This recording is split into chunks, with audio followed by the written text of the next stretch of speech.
సివాటి big 7 లో last topic చూస్తున్నాం. మొగలంటే అసలు లెక్కే లేదు, పిల్లలంటే ప్రేమ కూడా లేదు, వివాహ బంధానికి విలువే లేదు, అక్రమ సంబంధాలకు కొదవలేదు. వినడానికి దరిద్రంగా ఉంది కదూ. ఈ రోజులో ఈ తరహా దారుణాలకి తక్కువేమీ లేవు. అసలు ఈ ఆడవాళ్లకు ఏమైంది?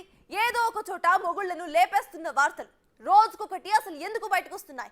కొందరైతే ప్రియుడి కోసం పిల్లల్ని కూడా నిర్దాక్షిణ్యంగా వదిలేసి వెళ్ళిపోతున్నారు. తమ సుఖాల కోసం కుటుంబం ఏమైపోయినా పర్వాలేదని బరి తెగిస్తున్నారు. భర్తలే అడ్డుగా ఉంటున్నారని బలి తీసుకుంటున్నారు. ఈ పరిస్థితులకు అసలు కారణాలేంటి?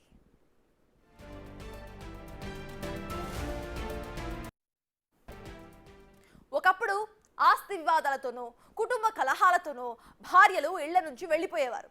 మొగుళ్ళు కొడుతున్నారనో తిడుతున్నారనో వేధింపులు శృతిమించాయనో ఇలా ఏదో కారణంతో మహిళలు ఇబ్బందులు పడేవారు. విడాకులతో మాత్రమే విముక్తి అని కోర్టులను ఆశ్రయించేవారు కూడా. కానీ ఇప్పుడు నడుస్తున్న సినిమానే వేరు, ట్రెండ్ మారింది, కనిపిస్తున్న సీన్లు కూడా వేరు. నల్గొండ బస్టాండ్ లో జరిగిన ఓ సంఘటన అందరికీ కూడా దిమ్మ తిరిగేలా కనిపిస్తోంది. ఇన్స్టాగ్రామ్ లో పరిచయమైన ఓ యువకుడి మోజులో పడి ఓ తల్లి తన మాతృత్వాన్నే విస్మరించింది. కన్న కొడుకును బస్టాండ్ లో వదిలేసి ప్రియుడితో వెళ్ళిపోయింది ఆ తల్లి. ఇది మాత్రమే ఒక ఎగ్జాంపుల్ కాదు. కొందరు మహిళలు ఎంత దారుణంగా తయారయ్యారో చెప్పడానికి ఇది జస్ట్ ఓ శాంపుల్ మాత్రమే. అభం శుభం తెలియని పసివాళ్ళని ప్రియుడి కోసం బస్టాండ్ లో వదిలేసి అమ్మతనానికే మచ్చ తెచ్చింది ఆ మహిళ.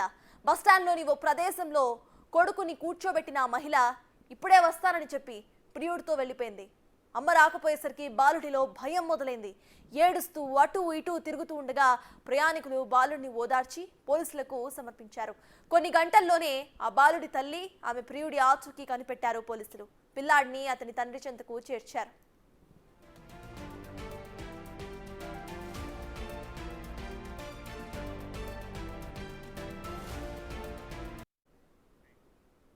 హైదరాబాద్ కుతుబుల్లాపూర్ పరిధిలోని ఇలాంటి దారుణమే జరిగింది.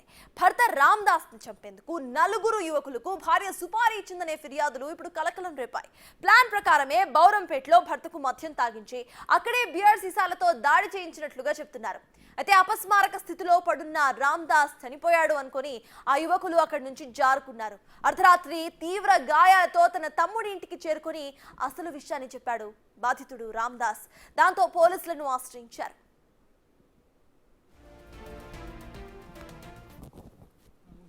చాలనుకుంటున్నాను మేడం.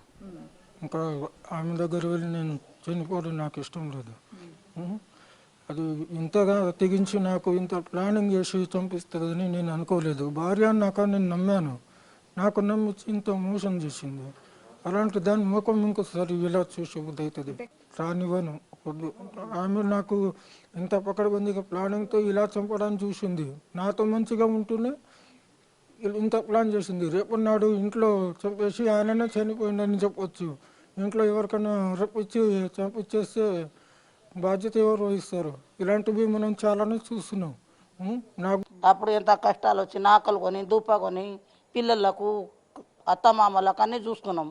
ఇప్పుడు అట్లా లేదు, అత్తమామలకు కూడా చూస్తలేరు, ఏమొచ్చిందో కూడా పట్టిస్తలేరు. ఆల్మొకడు మీరన్నా మంచి మీ పిల్లలు మీరు మంచిగా ఉండేరని కూడా చెప్తాం. అట్లా కొట్టిపిచ్చి చంపేయాలని అట్లా తయారైండ్రు. ఏం చేస్తాం?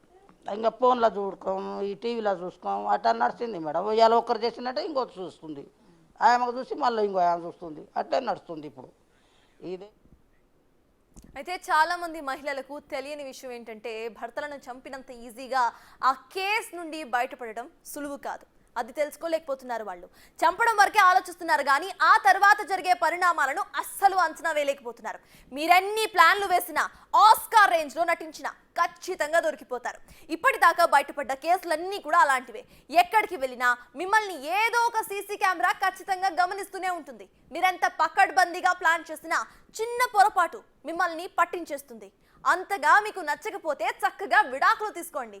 అంతేగాని ఇలా భర్తలను లేపుకుంటూ వెళ్ళిపోతే ఏమొస్తోంది? చివరికి చేతికి చిప్పకూడు తప్ప.